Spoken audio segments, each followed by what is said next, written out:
Graça e paz, irmãos. A primeira parte da reunião encerra aqui. Nosso irmão Décio vai estar compartilhando. E na mesma dependência, vamos estar com nossos corações inclinados ao Senhor para ouvir a sua palavra. Amém? Vamos ter um momento de oração, entrega esse momento na mão do Senhor.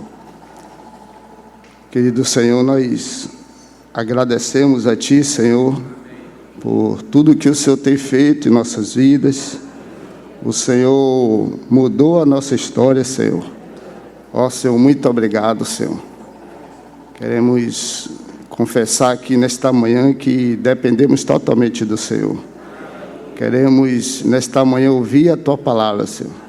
Ouvir o Teu falar, porque só o Teu falar que nos edifica, Senhor. Que o Senhor fale através do Teu servo, em nome de Jesus. Venha ungir a sua boca, venha ungir os nossos ouvidos, para ouvir a Tua palavra, Senhor. Em nome de Jesus Cristo.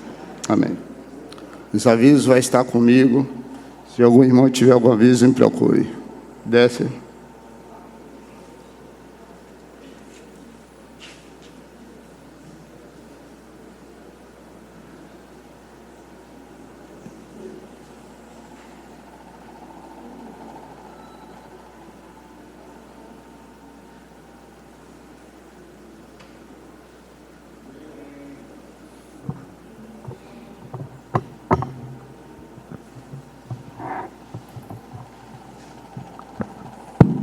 Graça e paz, irmãos. Fiquei até feliz quando o Luiz falou irmão Délcio, né? Amém. Mas vamos lá.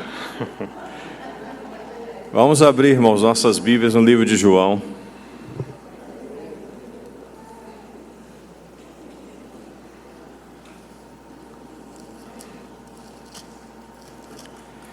No capítulo 7, versículo 37.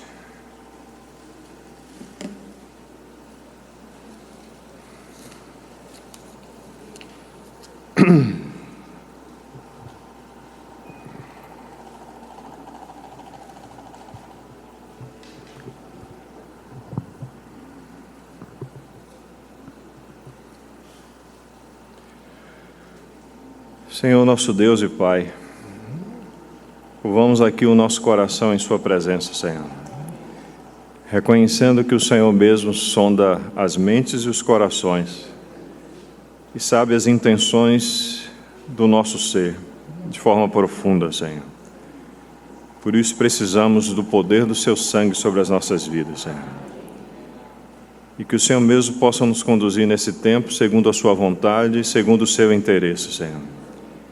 Que as nossas pretensões sejam as pretensões do Senhor e que, se o Senhor quiser, na sua grande misericórdia, o Senhor possa nos abrir os olhos, nos abrir a palavra, nos trazer compreensão e nos levar além da letra a percebermos o Senhor mesmo.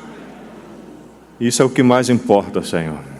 Nós sermos vistos à luz da Tua palavra e da Tua própria presença e reconhecermos a Ti mesmo. Por isso colocamos, Senhor, todo esse tempo e concordamos aqui com a oração do nosso irmão e pedimos humildemente ao Senhor que o Senhor nos abençoe, nos conduza e nos guarde, em nome do Senhor Jesus. Amém. Irmãos, o texto aí de João, capítulo 7.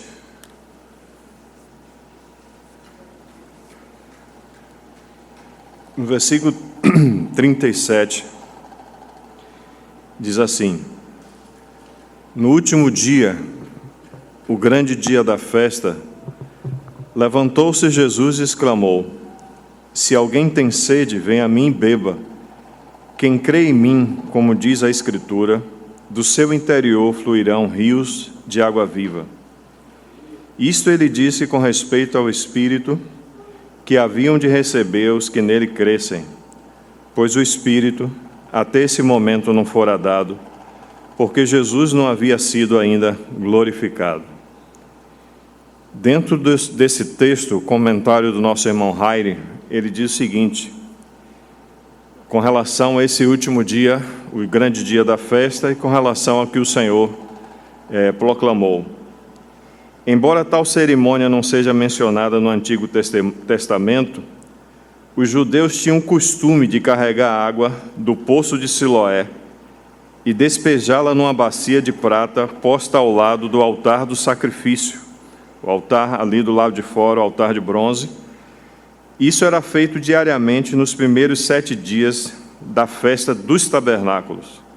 No 8º dia, ou seja, na conclusão, no término da festa, contudo, isso não era feito, o que tornou ainda mais dramática a oferta da água da vida eterna, promovida ou proposta pelo próprio Senhor.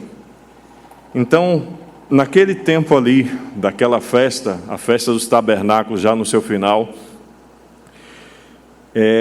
havia esse costume, uma tradição dos judeus que não tinha nada a ver com a lei, não tinha nada a ver com aquilo que foi estabelecido pelo Senhor. E eles colocaram essa tradição do lado de uma realidade, que era o altar do sacrifício, que aponta claramente para a obra do Senhor Jesus Cristo na cruz. E o Senhor, vendo aquela tradição, aquela proposta meramente humana, no último dia da festa, o Senhor se levanta e diz: quem tem sede, vem a mim e beba, porque do seu interior fluirão rios de águas vivas. Só para os irmãos terem uma ideia, quando nós falamos da festa de tabernáculo, nós precisamos falar de todas as outras festas, mas não é o propósito passarmos por essas festas aqui.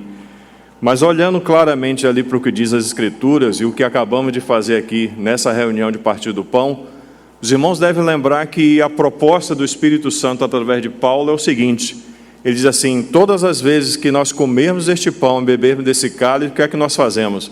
Nós anunciamos a morte do Senhor, Páscoa, até que Ele venha, tabernáculos, que é a festa da proposta da vinda do Senhor. Então nós temos dentro das festas, Páscoa, Cristo crucificado, Asmos, que imediatamente é estabelecida quando se tem a Páscoa, que é o Cristo comungado ou Cristo repartido, Primícias, que é o Cristo ressuscitado, Pentecostes é o Cristo glorificado, Trombeta é o Cristo anunciado, Expiação, já no finalzinho, próximo da festa dos tabernáculos. Por que tem essa festa, né? Algumas vezes ficava pensando assim: eu deveria colocar essa festa logo no início. Mas é para o Senhor mesmo nos lembrar de toda a nossa história até o dia que Ele venha, que Ele é o nosso advogado. Amém? Que nós vamos sempre precisar da obra da cruz que está em suas mãos e dada ao Espírito Santo. E agora pode ser esta obra tomada em realidade pelo Espírito Santo nas nossas vidas. Então, Cristo, expiação, Cristo como nosso advogado, e tabernáculo, Cristo esperado, ou Cristo que retornará. Então, na reunião de partir do pão, nós acabamos de passar por todas essas festas sem nós percebermos, mas é uma realidade do que estamos fazendo. Mas no último dia da festa, como também aconteceu naquele dia, vocês devem lembrar do casamento, acabou o vinho, e tendo acabado o vinho, foi enchida aquelas talhas ali de pedra, enchidas de água, e o Senhor transformou a água em vinho. Mas aqui, no último dia da festa, como podemos assim dizer, que o vinho acabou, que não tinha mais nada para fazer, e os judeus dizem assim: agora vamos voltar para a nossa casa. O Senhor se levanta e diz claramente: quem tem sede, venha a mim e beba, porque do seu interior fluirão rios de águas vivas. E de acordo com aquilo que foi profetizado, um pouco depois, no dia de Pentecostes, nós temos esse derramar precioso do Espírito Santo. E antes disso, quando o Senhor esteve com os discípulos, você se lembra que eles estavam atemorizados, o Senhor apareceu, falou para ele pelo menos 2 vezes: Pai seja convosco, e soprou sobre eles o quê? O Espírito Santo, e o Espírito Santo de habitação veio para o interior deles. Então, vamos só, irmãos, se nos situarmos com relação a isso que estamos falando, lendo alguns textos das Escrituras, para compreendermos o que o Senhor está querendo comunicar a nós com esses textos aqui. O primeiro texto que eu queria ler com os irmãos é Isaías 44, que fala dessa profecia, pelo menos 2 textos, tem muitos outros textos, mas pelo menos esses 2 textos aqui eu leio com os irmãos. Isaías 44, e eu não vou ter pressa, porque geralmente eu tenho pressa para concluir, mas não vou ter pressa não. Isaías 44, versículo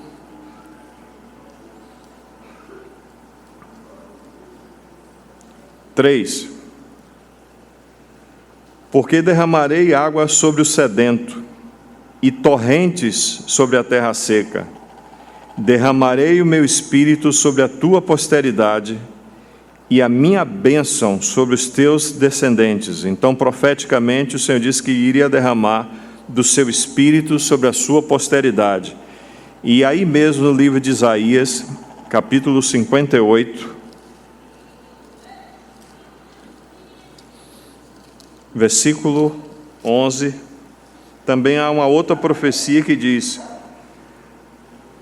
o Senhor te guiará continuamente, fartará a tua alma até em lugares áridos e fortificará os teus ossos. Serás como um jardim regado e como um manancial cujas águas jamais faltam. Então, toda essa profecia está relacionada com a pessoa do Espírito Santo e do Senhor derramar esse Espírito sobre nós.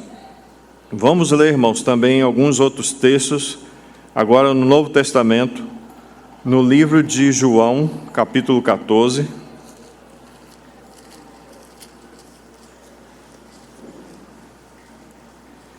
Versículo 15.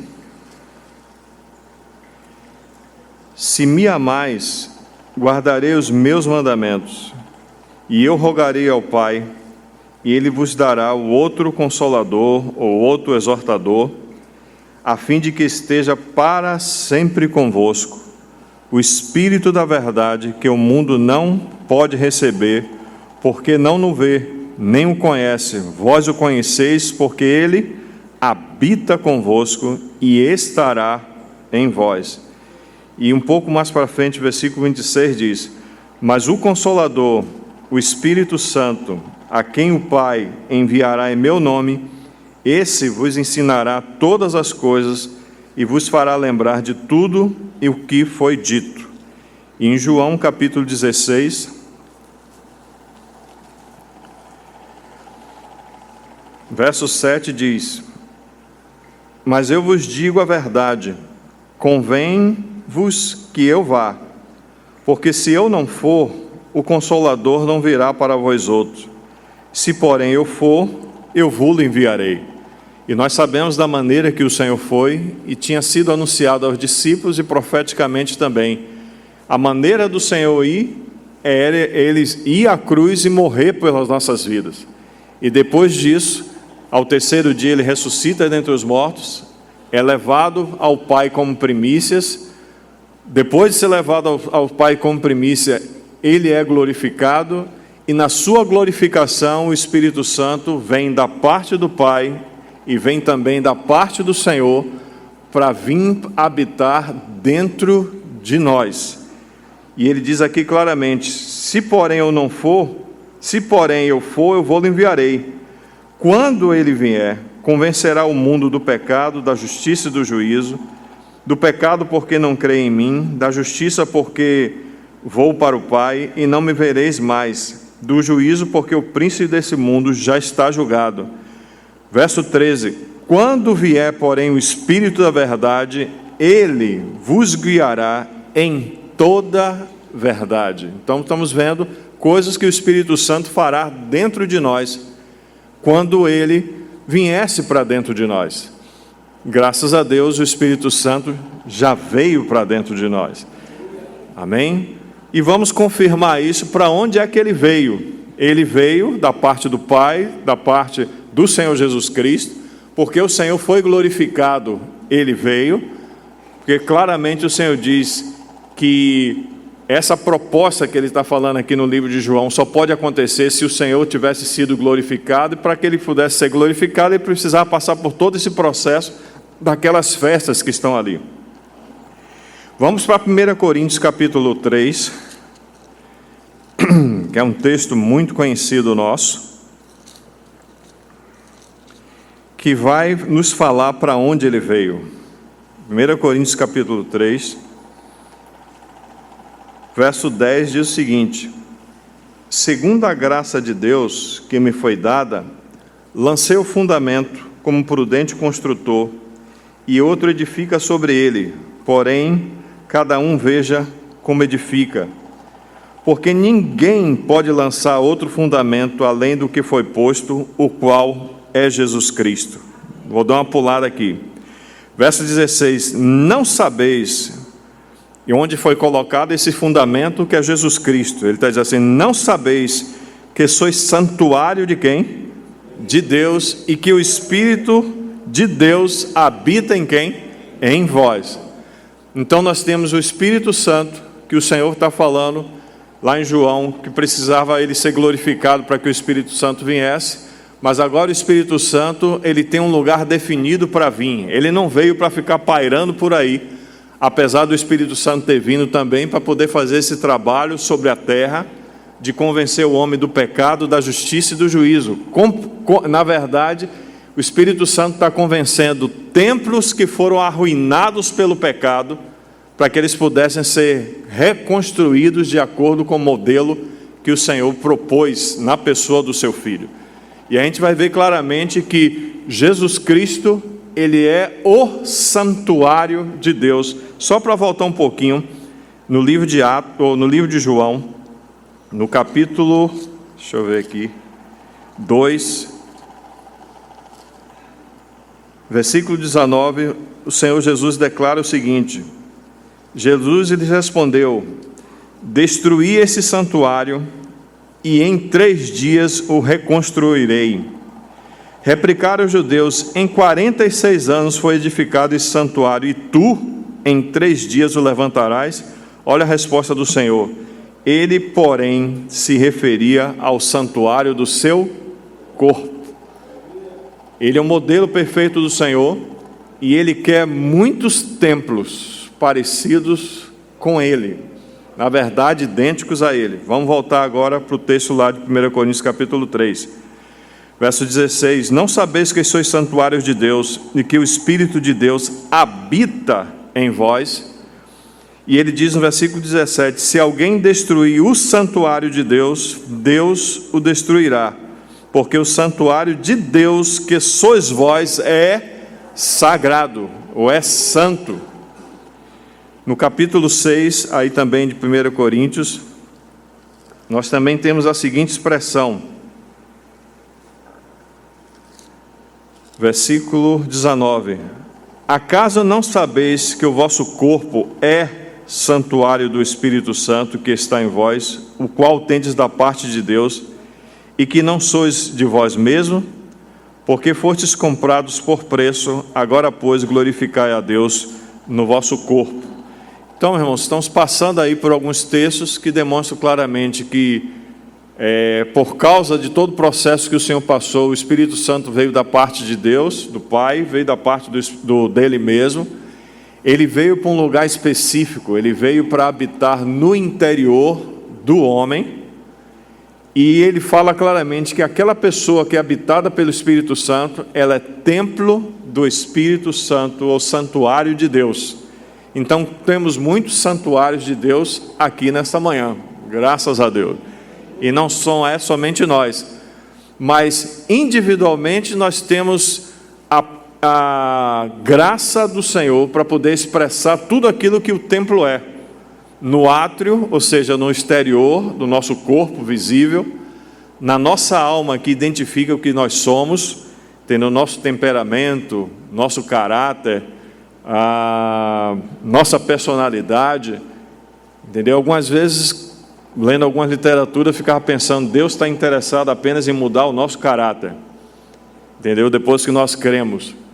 Mas quando a gente vai estudar a palavra de Deus, desde a arca, que é um tipo claro da pessoa do Senhor Jesus Cristo, e ele afirma aqui que ele é santuário do Deus vivente, e ele está também dizendo que todos nós somos santuários, nós vamos verificar que a arca ela é revestida de ouro por dentro e por fora. E quando você vê as paredes do templo, elas também são revestidas de quê? De ouro. Então Deus não quer que da natureza humana apareça nada sem o seu Filho, sem estar revestido da pessoa do seu Filho. Então nosso temperamento, nossa personalidade e o nosso caráter precisam expressar o que a vida de Deus foi colocada dentro de nós, o Espírito Santo. E é interessante que a Bíblia fala que Ele é o Espírito da verdade, vai nos guiar em toda verdade de Deus. O Espírito Santo vai nos guiar. Então o Espírito Santo está dentro de nós, e isso é maravilhoso. Agora vamos para o livro, irmãos, de Ezequiel, para poder vermos algumas coisas lá até o momento que o tempo der. Livro de Ezequiel, que ele vai falar profeticamente dos dias do milênio, mas também vai falar do templo e de alguns detalhes que têm a ver com a nossa própria vida. Livro de Ezequiel, capítulo 43.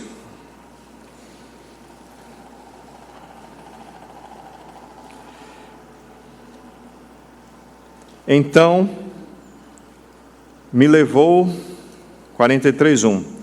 Então me levou à porta que olha para o oriente, e eis que do caminho do oriente vinha a glória do Deus de Israel. A sua voz era como um ruído de quê? Muitas águas. E a terra resplandeceu por causa da sua glória. O aspecto da visão que tive era como o da visão que eu tivera quando vim destruir a cidade. E eram as visões como a que eu tive junto ao rio Quebar, e me prostrei rosto em terra. Verso 4. A glória do Senhor entrou no templo pela porta que olha para o oriente. Quando eu estava lendo esse versículo, me veio imediatamente, não sei como, mas coisas do Senhor. Você deve lembrar de que Romanos capítulo 3 diz: todos pecaram e destituídos estão da glória de Deus. Quando a gente vai ver a glória de Deus no Novo Testamento, aponta claramente para uma pessoa. Quem é? O Senhor Jesus Cristo. Ele é a glória de Deus. Então quando os homens pecaram, eles foram destituídos dessa glória. Mas quando os homens se arrependem, essa glória retorna para o seu lugar, que nunca deveria, que aquele templo nunca deveria ter sido destruído pelo pecado. Mas a proposta inicial do Senhor é que a glória habitasse no interior do homem, a glória de Deus. Obrigado, minha irmã. Entendeu? Que a glória de Deus habitasse no interior do homem, agora acontece pelo novo nascimento. Imagine o seguinte, o que João, se eu não estou enganado, capítulo 10 fala. Ele diz assim: eu sou a porta das ovelhas. E depois ele diz: eu sou a porta. Imagine a porta entrando pela porta. Essa porta do Oriente, como disse o irmão Christian, tem a ver com a consciência do homem. Em todos os lugares, por exemplo, o Senhor não pode entrar em nosso corpo, no sentido de carne, sangue e ossos. O Senhor não entra em nossa alma, mente, vontade e emoção, o que somos. A Bíblia diz que estamos mortos nos nossos delitos e pecados, mas tem algo no homem que é interessante, que funciona de vez em quando e o homem negocia, mas é a consciência do homem. A consciência do homem é como uma porta dourada para Deus. Então o que acontece? Versículo 4: a glória do Senhor entrou no templo pela porta que olha para o oriente. O Espírito me levantou e me levou ao átrio interior, e eis que a glória do Senhor enchia o templo. Então ouvi uma voz que me foi dirigida do interior do templo. Didaticamente o Espírito Santo está falando aqui para nós, por Ezequiel, na profecia, que de onde falou o Senhor? Do interior do templo, do Santo dos Santos, do nosso espírito. O Senhor falou e continua: e um homem se pôs de pé junto a mim e me disse: Filho do homem, este é o lugar do meu trono.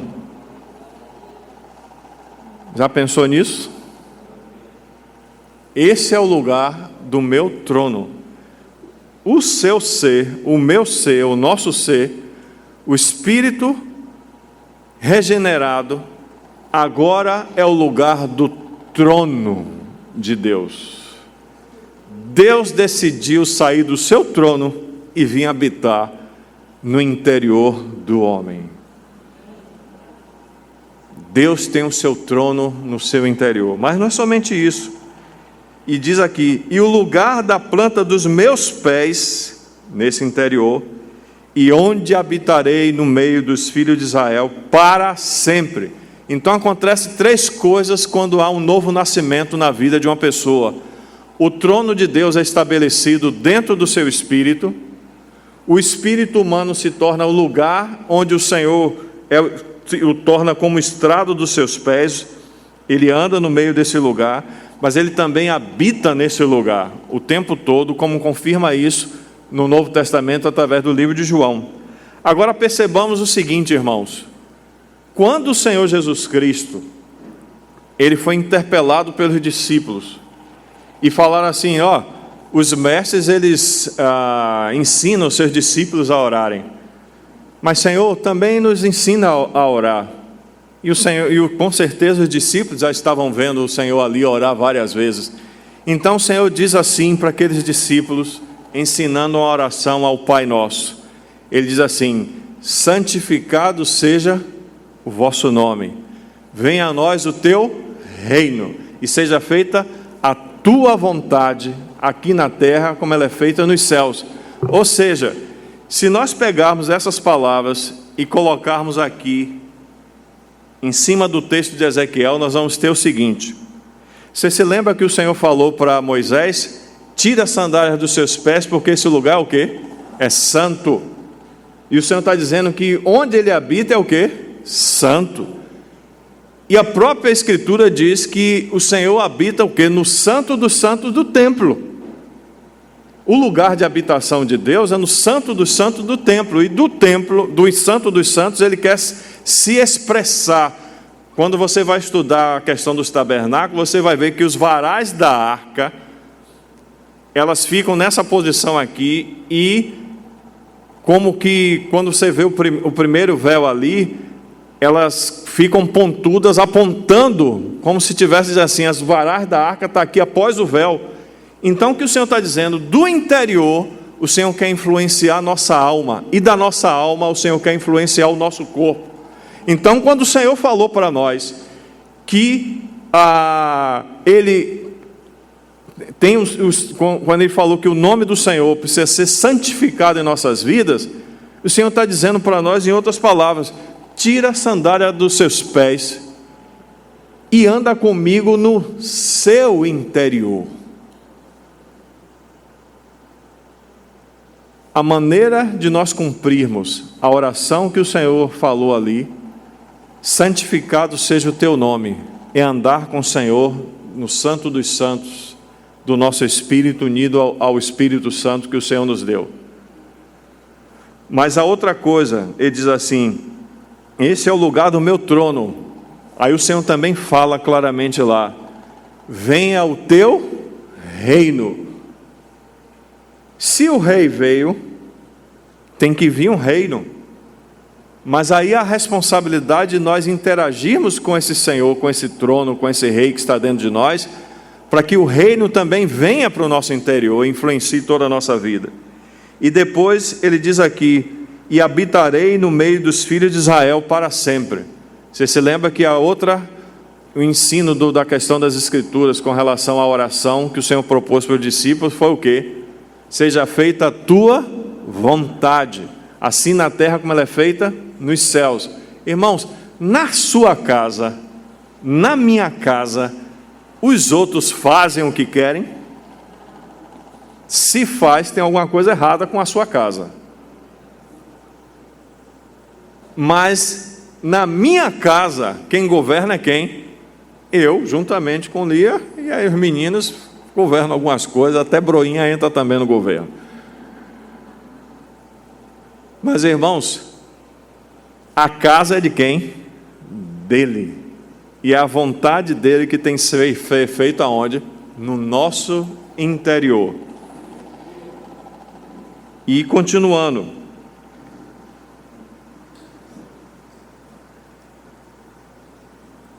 no versículo 44, versículo 10 diz assim: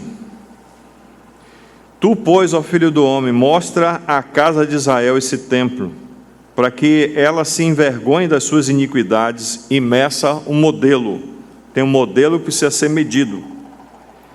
Envergonhando-se eles de tudo quanto praticaram, faze-lhes saber a planta desta casa e o seu arranjo, as suas saídas, as suas entradas, todas as suas formas, todos os seus estatutos, todos os seus dispositivos, todas as suas leis. Escreve isso na sua presença, para que observem todas as suas instituições e todos os seus estatutos e o cumpram. Esta é a lei do templo. Sobre o cume do monte, todo o seu termo ao redor será santíssimo. Eis que esta é a lei do templo, ou mais próximo do original, ou seja, essa é a economia da casa, ou seja, essa é a administração da casa. Então, no nosso interior tem muitos, irmãos, estatutos, princípios e coisas que o Senhor fala na nossa consciência e faz questão que possamos ser levados à palavra de Deus para confirmar tudo aquilo que o Espírito Santo deseja confirmar. Então não é um lugar qualquer.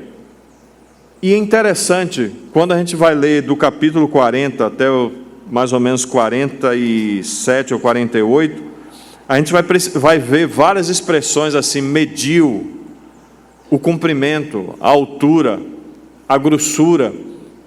Entendeu? Tem várias palavras que o Senhor está falando para nós que nós precisamos medir, ou em outras palavras, julgar as coisas que estão acontecendo aqui dentro. Irmão, não é uma estrutura simples, nós não somos uma estrutura simples, nós somos uma estrutura extremamente complexa. E por sermos uma estrutura complexa, nós precisamos conhecer o nosso interior à luz da palavra de Deus, para que Ele mesmo possa nos guiar desde o nosso interior aquilo que Ele deseja fazer.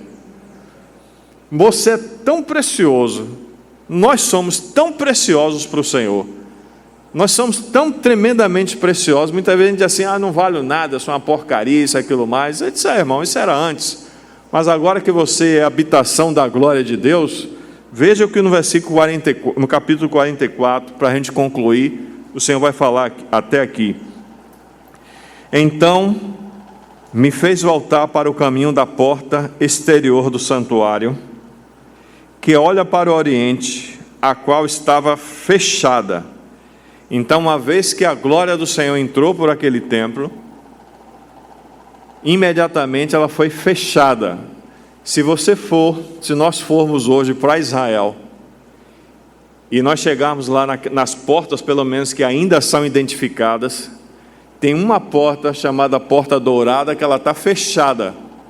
Ela foi cimentada lá, foi fechada de forma proposital, e mesmo os palestinos, aqueles que são contrários à palavra de Deus e ao próprio Deus, e aquele que prometeu que viria novamente para resgatar o seu povo, eles reconhecem que essa porta precisa estar fechada. De tal maneira essa porta precisa estar fechada, que eles, analisando a palavra de Deus, percebem claramente que o sumo sacerdote, que é esse Senhor que está dentro de nós, esse sumo sacerdote, ele não pode tocar em coisa morta. Aí o que é que eles fizeram? Colocaram um cemitério assim, de frente para a porta, de forma proposital. Então, se ele é sumo sacerdote, ele não pode tocar em coisa morta. Mas eles esqueceram que o Senhor Jesus Cristo, Ele é a ressurreição e a vida. E como Ele prometeu retornar, uma vez que Ele entrou por aquele lugar, Ele não sai nunca mais. Ele falou com relação à profecia, por vários textos, que Israel, o quê? O seu povo, E pode acontecer o que acontecer, Ele sempre retornará para o seu povo, e Ele ainda vai fazer algo maravilhoso, vai pegar Israel que se extraviou e enxertar, irmãos, novamente na videira verdadeira, e Israel vai ser frutífero. Nesse exato momento a porta está fechada, e nesse exato momento essa porta dourada pela qual o Senhor entrou, também o Senhor fechou. Sabe por quê? Porque nós fomos selados, como diz lá Efésios, com o Santo Espírito da promessa. E uma vez que o Senhor entrou em nossas vidas, nós somos dele. E não tem nada nesta terra, nem nos céus, que possa desfazer isso. E aqui a profecia: disse-me o Senhor, esta porta permanecerá fechada. Não é porta para espírito maligno, não é porta para o mundo, não é porta para a política, nem para a religião, nem para a economia. Essa porta é dele. Essa porta, irmãos, tem a ver com o interesse dele.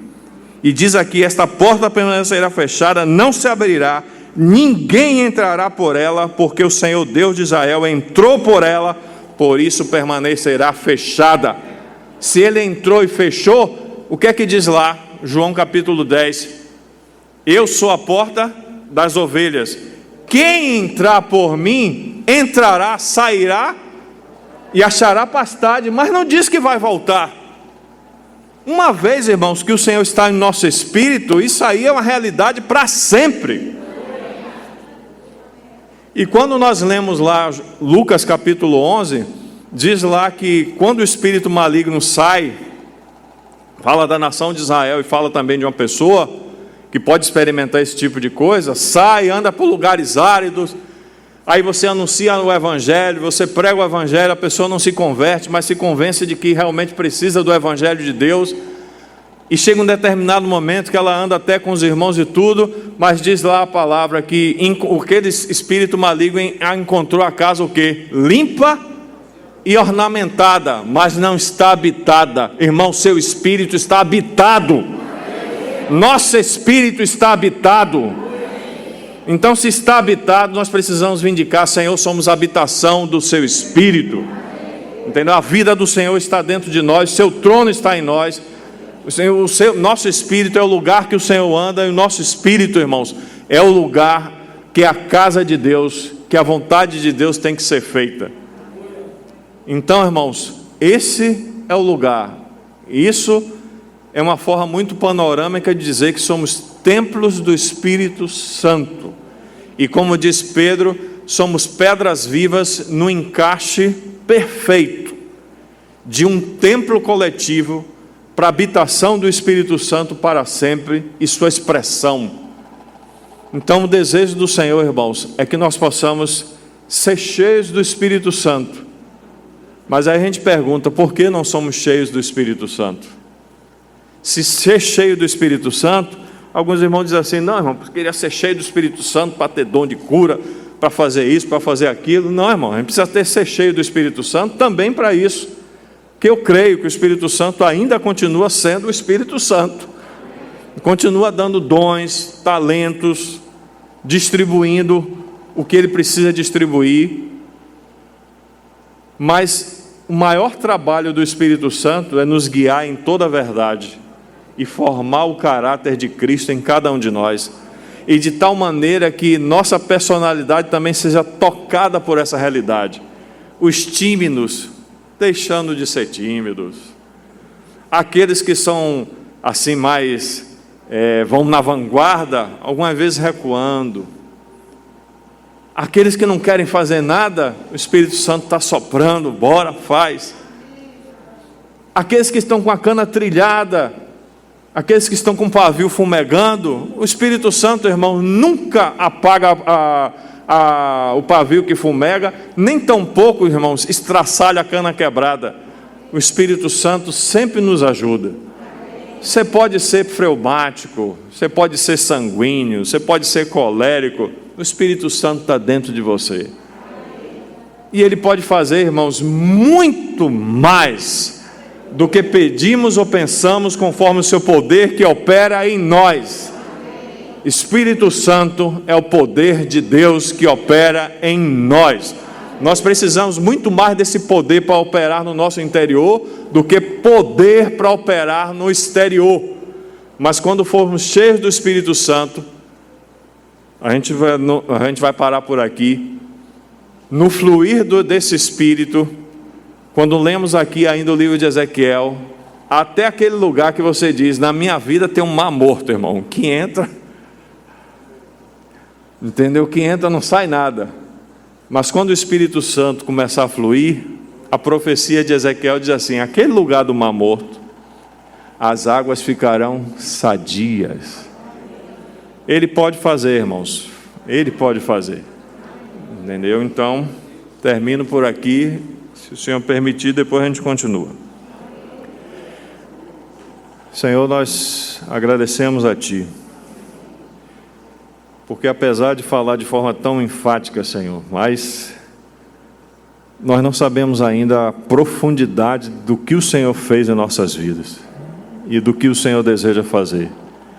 Mas te agradecemos porque o Senhor nos selou com o Santo Espírito da promessa. Nós somos do Senhor, não temos dúvida disso. E o Senhor mesmo possa se mover na intuição do nosso espírito, nos levar à comunhão com o Seu Filho, nos levar, Senhor, a termos uma consciência realmente que possa agradar o coração do Senhor. O Senhor tenha misericórdia de nossas vidas e o Senhor possa nos conduzir segundo a Sua vontade. No nome do Senhor Jesus, te agradecemos, Senhor, e colocamos esses textos em Tuas preciosas mãos, para que o Senhor possa tornar, pelo menos chamar a nossa atenção, para que a gente possa voltar para eles. No nome do Senhor Jesus. Amém.